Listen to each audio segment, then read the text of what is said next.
Hi, I'm Stan Goldstein with Kates-Boylston. Today, I'm happy to welcome someone who I always enjoy talking with and haven't talked to you in a while, Jake Johnson, the president and CEO of Johnson Consulting. Jake will be hosting a webinar with us here at Kates-Boylston on Thursday, April 4th at 3 p.m. Eastern Time. The title of the webinar is it time to buy or sell? How to determine your succession plan. To sign up for that webinar, go to AmericanFuneralDirector.com and click on the webinars tab. And it is a free webinar, by the way. And welcome, Jake. So let's start off. Tell us a little bit about Johnson Consulting and what you offer to your clients. You got it. So for us, it's helping people stay focused on what's important and outsourcing the rest. So back office support, business coaching, customer experience training, incentive compensation plans. But the core of it is business valuation, succession planning, and helping people make the most of buying and selling. Okay. And give us a preview. That's what you've talked about. You've talked about in the past in webinars. And I always know they're popular because you'll say, I have the slides available for anyone who wants them. And I always get a bunch of emails like, oh, I want the slides. So give us a little bit of preview about what you'll be talking about on April 4th. Well, you know what? So I'm a funeral home owner, and my family's from Batesville, Indiana. So the big thing about funeral service is that we're a small, tight-knit community, really. There's a lot of funeral homes out there, but we all know each other for the most part. And so it's really, I think what's helped Johnson Consulting grow is that we're very free with our information to give back and help people grow their businesses. Because if people succeed, we all succeed. And if something happens bad, we all get blamed for that. So, it's important to do that. And so the big thing is the word out there, or the reality is that there's going to be 50% of business owners that are going to transfer their business probably in the next 5 years, is what the surveys are saying. And so what are you going to do, and how are you going to take advantage of opportunities if you want to grow your business? There was a question I saw recently, do I really need to grow? I like, that we've got a good thing going on in our one business. The fact of the matter is, whether you want to grow or you want to keep your one location, you're right. It's up to you, and what you want for your future. But there will be opportunities, and more than there usually are in a world where, when you operate in your market, there's only a few options for you if you want to grow and stay within, where you live and what have you. So how are you going to prepare for that? What are you going to make? What's the best way to make sure that you're ready? And that's what we're going to talk about. Right. And I think you answered part of my next question. Here we are in 2024. Do you find a lot of funeral owners are looking to sell or ready to retire? And if so, are they prepared for the succession planning? It was interesting. In that survey, I think 25% thought they understood the value of their business, and another 25% were working on understanding that. And so what I always find fascinating is that in general, or maybe without a doubt, it's the most valuable asset for the family. And when you have evaluation done for the future of transition, transferring to the next generation, you're going to find out what are some of the things you can do, what are the things that need to be done, those which you're comfortable with doing, and others which you might say, you know what, I don't want to do that. But evaluations are based on trends.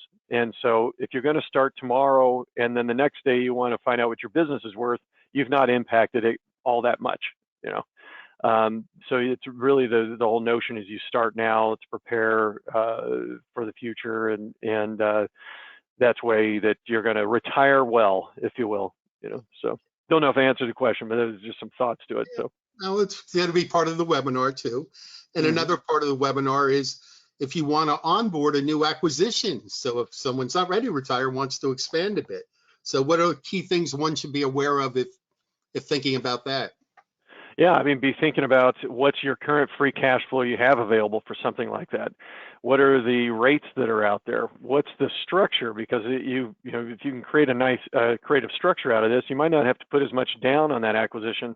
But once you buy something wrong, you pay for it for a long time. So you want to make sure that you do it right.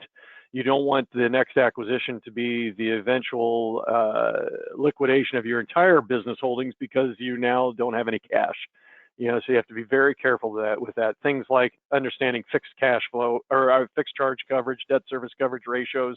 What are some structure options out there that didn't exist before, and how are we going to maybe even grow that and take advantage of the opportunities that exist, as we know that if somebody's interested in selling, heck, if any of us were going to sell, we're probably not operating at the peak performance we were when we had no thought of even considering selling. And the fact of the matter is, whether you think you'll ever sell or not, the fact is you're going to, unless you think you're living forever. It's just not going to happen. You're going to have to transfer your business someday, and you should always start from backwards to forwards and figuring out when that is and how you're planning for it. All right. I want to ask you about one of your colleagues who I believe works for you now, Jim Price. He, who I know too, will be receiving the Lasting Impact Award by the International Cemetery, Cremation, and Funeral Association Educational Foundation during the ICCFA convention in Tampa in April. You've known Jim a long time. Now he's one of your colleagues. Tell us a little bit about him. Yeah, Jim, I learned about Jim Price back in the days of Pierce Brothers when my father was running Pierce Brothers. I worked at a cemetery, Westlake Village, Valley Oaks it's called, cemetery, and that's where I actually learned to drive. That's where I actually learned to drive stick shift, more importantly, and which is it's a forgotten ability, it seems, with this new generation. But with Jim, he was always very nice to me back when I was, this is before I could drive, obviously, and I worked with his son, Jay, and so really got to know their family well. He was such a one of the key people for my dad back in those days at Pierce Brothers, and then we went on at Keystone Group, and Jim and I got to work together there more when I started my career out, and we just known each other a long time. I'll never forget the instance where, so Jim was very active in his community, which is very much a trait of Jim Price, if you know him. He loves to give back, and he knows lots of people. And so he was contributing to my middle school that I was at, and so we did a concert, and he came up to speak on behalf of his contribution to middle school, and in front of the entire assembly, put me on the spot. I think he just said, "And Jake, I just want to say hi to you," and everybody looked at me, and I was embarrassed, and I'll never forget that, but it was kind of cool. Jim Price does that kind of stuff. He makes you feel special. So. Yes, he does. Yes, he does. Yep. Even when I've interviewed him, always very nice. And he is part of Johnson Consulting now, right? Yes, yeah, it was quite a privilege. We both have been speaking about it for some time, and he was hopeful in the end when we spoke that he could spend the rest of his career at Johnson Consulting, work, back in the family with Dad and I. And unfortunately, Dad, passed away in December. But it's a real honor, quite frankly, and humbling that Jim would come to me and want to do that. So it's really been special. Great. I would say that. Yeah. Will you be in Tampa when he receives his award? Absolutely, of course. I wouldn't miss it. Absolutely. Great. All right, Jake, as we wrap up, I always like to ask you something different. I have two questions. Number one, let's talk about the boxes behind your shoulder. Yeah, I always have boxes behind me here, and those are for my, my car hobby that I have. So we're restoring another Nissan Skyline. So that's for all the parts for that thing, and hopefully that'll be done in 2 months, and then I can go enjoy the car. So yes, my never-ending box of tricks. Can I ask how many cars you have now? Yeah, so I have 19 collectibles, and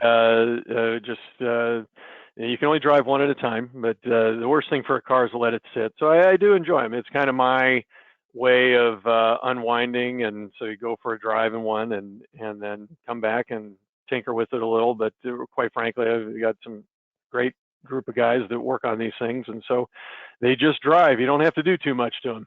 That's great. And setting up this interview, you told me you wouldn't be available next week because you're going skiing. So I didn't know. We're going skiing. Somebody, so here's my, I love to do this because I have two boys and they love to ski, but I was told that, where else can you go where you can sweat and be cold at the same time? So that's going to be skiing for me. So I'll plan in my stopwatch how quickly it will take to get from the top to the bottom of the slope, and then maybe I can sit and have a hot coffee or something. So anyway. All right, sounds great. All righty. So again, your webinar will be with us on April 4th, a Thursday at 3 p.m. Jake is always great. I've done a few webinars with him, always very, very interesting. So we will Thank you. talk to you then. And thanks, Jake, and be safe skiing. So you're all set for the webinar. Thanks so Thank you. much. We'll talk soon. Bye-bye. Take care. Bye-bye.